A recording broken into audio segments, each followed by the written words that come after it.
안녕하세요. 매일같이 쏟아지는 수많은 목소리들 속에서 우리는 길을 찾으려고 애쓰고 있죠. 대체 어떤 목소리를 믿어야 할까요?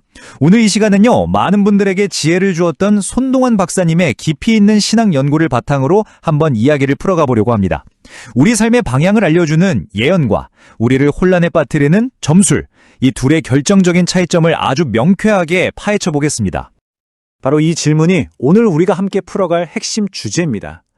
정보가 정말 홍수처럼 밀려오는 시대잖아요.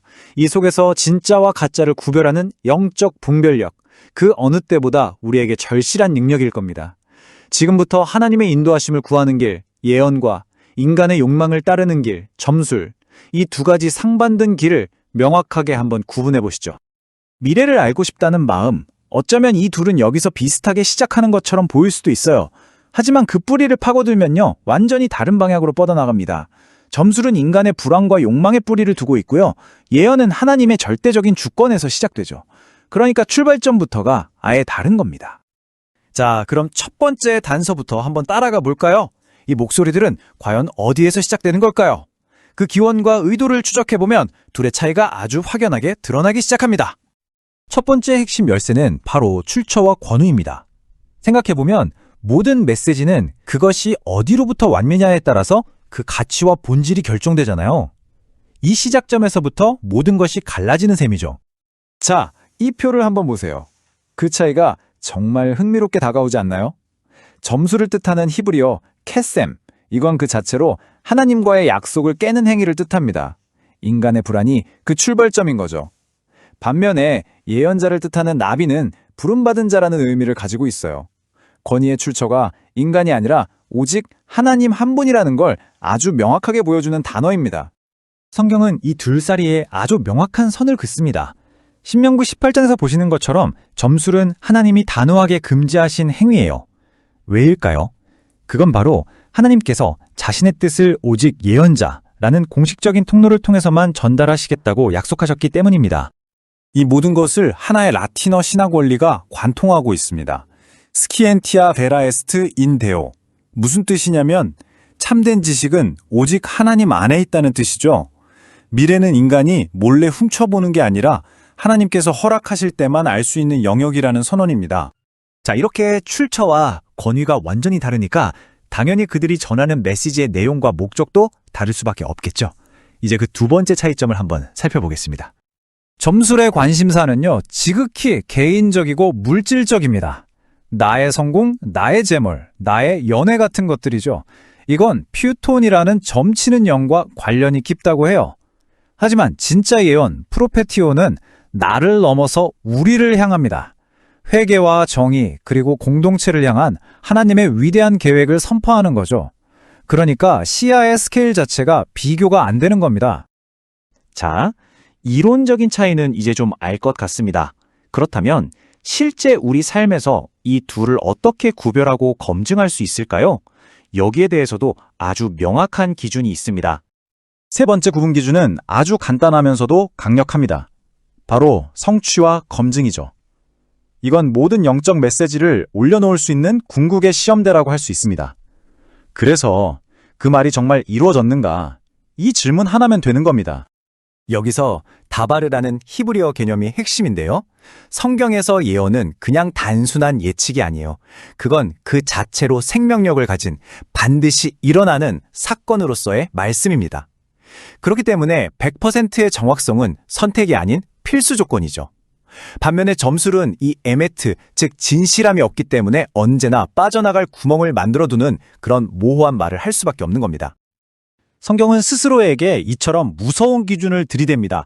단 한 번의 실수도 용납하지 않겠다는 거죠. 99% 그런 거 없습니다. 이 절대적인 기준이야말로 진짜와 가짜를 가르는 가장 날카로운 칼이라고 할 수 있겠습니다. 메시지를 전달하는 방식에도 뚜렷한 차이가 있습니다. 네 번째 구분점은 바로 그 방법론에 대한 것인데요. 과연 어떤 도구와 통로를 사용할까요? 이 차이는 흑과 백처럼 명확합니다. 점술은 카드나 수정구슬 같은 물리적인 도구, 심지어는 죽은 자의 영, 오부를 부르는 금지된 의식의 기대죠. 하지만 예언의 통로는 오직 하나, 푸뉴마, 바로 성령의 직접적인 영감뿐입니다. 그 어떤 복잡한 도구나 의식도 필요하지 않은 거죠. 자, 이제 마지막이자 어쩌면 가장 중요한 질문이 남았습니다. 그래서 그 끝은 무엇인가? 이 두 길이 우리를 궁극적으로 어디로 이끌고 가는지 그 결과를 한번 비교해 보겠습니다. 마지막 5번째 기준은 바로 열매입니다. 어떤 나무인지는 그 열매를 맛보면 알 수 있다고 하잖아요. 예언과 점술이 우리 삶에 과연 어떤 열매를 맺게 하는지 살펴보면 그 본질이 그대로 드러납니다. 점술이 맺는 열매는 두려움과 불안, 그리고 운명에 갇혔다는 속박감입니다. 하지만 참된 예언은 우리에게 샬롬, 즉 깨지지 않는 평안과 자유를 선물하죠. 공동체를 위로하고 격려하면서 바로 세우는 것, 파라클레시스. 이것이 바로 예언의 최종 목적지입니다. 고린도전서 14장 3절 말씀이 예언의 목적을 완벽하게 요약해주고 있습니다. 두려움으로 묶는 게 아니라 덕을 세우고 권면하고 위로하는 것. 이것이 바로 성령께서 하시는 일이죠. 자, 지금까지 살펴본 이 모든 신학적 분석을 이제 우리 삶으로 한번 가져와 보겠습니다. 이 혼란 속에서 길을 잃지 않기 위해 우리가 꼭 붙들어야 할 3가지 실천 원칙을 정리해 드릴게요. 이 3가지 원칙 꼭 기억해 주세요. 첫째, 솔라 스크립투라. 어떤 메시지를 듣던 그 최종 권위는 오직 성경입니다. 둘째, 파라클레시스. 그 메시지가 나를 넘어서 우리 공동체를 세우는가, 이걸 봐야 하고요. 셋째, 디아크리시스. 이 모든 것을 성경에 비추어서 분별하려는 영적인 훈련을 멈추지 않는 겁니다. 신학자 J.I. 패커가 이 모든 논의에 마침표를 딱 찍어줍니다. 하나님의 최종적이고 완전한 예언은 이미 우리에게 주어졌다는 겁니다. 그게 바로 예수 그리스도와 그분을 증언하는 성경이죠. 더 이상의 권위는 없습니다. 그리고 이 모든 것의 기초가 되는 마지막 고백입니다. 데우스 에스트 도비누스 템포리스. 하나님이 시간의 주인이십니다. 시간의 주인을 통하지 않고 미래를 훔치려는 모든 시도가 왜 헛될 수밖에 없는지 바로 이 한 문장이 모든 것을 설명해 줍니다. 우리는 오늘 목소리의 출처부터 그 열매까지 예언과 점수를 가르는 5가지 명확한 기준을 확인했습니다. 이제 이 분별의 도구를 여러분 손에 쥐어드렸습니다. 여러분의 삶에 채우는 그 수많은 소리들 가운데 이제 당신은 어떤 목소리에 귀를 기울이시겠습니까?